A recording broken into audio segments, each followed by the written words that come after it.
தொலைக்காட்சியினுடைய இந்த இயற்கை வழி என்கின்ற பகுதி உங்களுக்கு பல்வேறுபட்ட தகவல்களை தொடர்ச்சியாக தந்து கொண்டிருக்கின்றது.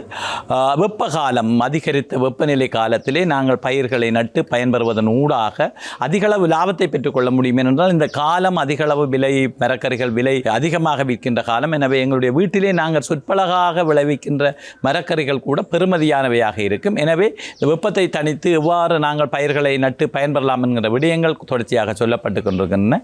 இதில் நான் ஏற்கனவே உங்களுக்கு கூறியிருக்கேன், இந்த நீரை நாங்கள் உண்மையில் காலை வேளையில் மாலை வேளையில் தான் பயிர்களுக்கு பாய்ச்சுவது வழக்கம்.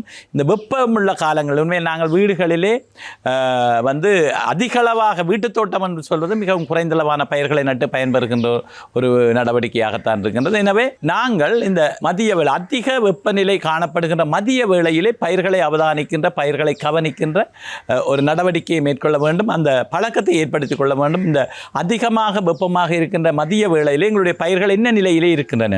உண்மையில் கூடுதலான பயிர்கள் அதிகளவான இலைகள் காணப்படுகின்ற போது அவை மதிய வேளையிலே வாட்டமடைந்து அல்லது சோர்வடைந்து அல்லது அவை ஒரு வெப்பத்தை தாங்க முடியாத தன்மையை காட்டுவதை நீங்கள் பயிர்களை பார்த்து உணர்ந்து கொள்ள முடியும்.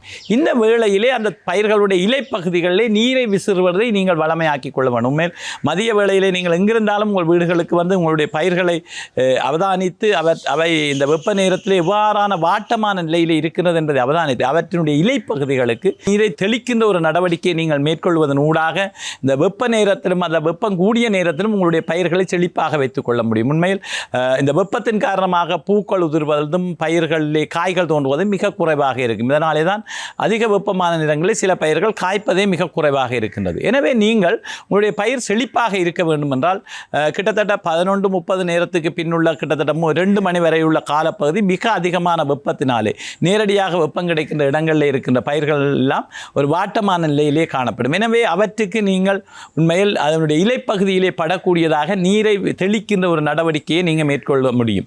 கூடுதலாக உங்களுடைய வீட்டிலே இருக்கின்ற குறைந்த அளவு பயிர்களை வீட்டிலே நட்டு வைத்திருப்பவர்கள் உங்களுடைய பூவாளிகளிலே நீரை விட்டு அவற்றுடைய இலைப்பகுதிக்கு மட்டும் உண்மையில் நிலம் கொதிப்படைந்திருக்கின்ற போது மிகவும் சூடடைந்திருக்கின்ற போது அவற்றுடைய அடிப்பகுதிக்கு நீரை ஊற்றுவதனால் அந்த நீர் வேர்களை தாக்கக்கூடிய ஒரு நிலைமை இருப்பதனால் மதிய வேளையிலே நீரை பாய்ச்சுவதை தவிர்த்துக் கொள்வது நல்லதாயினும் கூட அவற்று தாவரங்களுடைய இலைப்பகுதியிலே நீரை தெளிக்கின்ற ஒரு நடவடிக்கைகளை நீங்கள் வளமையாக மேற்கொள்ள வேண்டும். அதிலும் இந்த உங்களுக்கு தெரியும் சூழலே அதிகமான வெப்பம் மப்பும் மந்தாரமாக இருக்கின்ற வேளைகள் தவிர மிக அதிக வெப்பம் வீசுகின்றது என்றால் உங்களுடைய பயிர்களை நீங்கள் வீட்டில் நினைத்து அவை என்ன நிலையில் இருக்கும் என்பதை நீங்கள் உணர்ந்து கொள்ள முடியும். எனவே வீடுகளிலே அந்த மதிய வேளையிலே அந்த பயிர்களை கவனிக்கின்ற ஒரு நடவடிக்கையை நீங்கள் வேலை அதாவது அரச உத்தியோகம் பார்ப்பவர்களாக இருந்தாலும் கூட மதிய வேளையிலே உணவுக்காக வீடு வருகின்ற போது அந்த உங்களுடைய பயிர்களுக்கும் நீங்கள் இந்த நீரை பூவாளியிலே விட்டு தெளிப்பது அல்லது உங்களுடைய வீட்டிலே நீங்கள் நீர் விசிறுவதற்காக வைத்திருக்கின்ற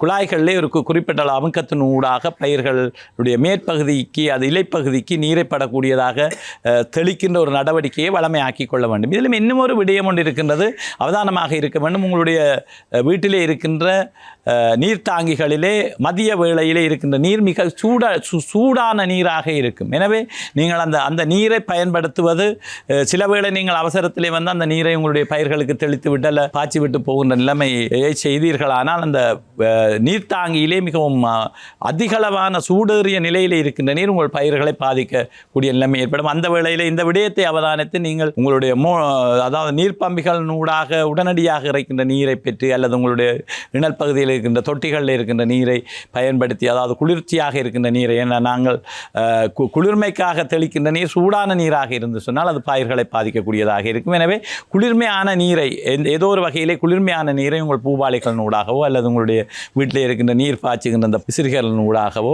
உங்களுடைய பயிர்களுடைய இலைகளில் மிக குறைந்த நேரத்திலே அவற்றுடைய இலைகளிலே மட்டும் படக்கூடியதாக நீரை தெளிக்கின்ற நடவடிக்கையை நீங்கள் மேற்கொள்வீர்களானால் உங்களுடைய பயிர் செழிப்படைந்து உண்மையில் பூ உதிர்கின்ற நிலைமை மற்றும் காய்கள் குறைவாக தோன்றுகின்ற நிலைகள், இலைகள் வாடி இருக்கின்ற நிலைமைகள், இலைகள் கருகுகின்ற நிலைமைகள் போன்றவை மற்ற நோயினுடைய தாக்கமும் இதனால் குறைவடையும் என்று சொன்னால் கூடுதலான பூச்சிகள் புழுக்கள் பீடைகள் இலைகளிலிருந்து கழுவுப்பட்டு கீழே விழுகின்ற நிலைமை ஏற்படும். எனவே நோய் தாக்கமும் குறைவாக இருக்கும். எனவே இந்த நடவடிக்கைகள் மதிய வேளையிலே குறைவான வெயில் இருக்கின்ற வேளையிலே உங்களுடைய பயிர்கள் எப்படி செழிப்பாக இருக்கின்றன இப்படி பயன்தரக்கூடியதாக இருக்குன்னு சொன்னால் இதுதான் விடயம். என்னென்னு சொன்னால் மதிய வேளையில் உக்கிர வெயிலை தணித்து அதனுடைய தாக்கத்திலிருந்து பாதுகாப்பதற்காக உங்களுடைய பயிர்களுடைய இலைப்பகுதிகளுக்கு நீரை விசிறி அதை குளிர்விக்கின்ற ஒரு நடவடிக்கையை நீங்கள் மேற்கொள்வீர்களானால் அதிக பயனை பெற்றுக்கொள்ளக்கூடியதாக இருக்கும். வணக்கம்.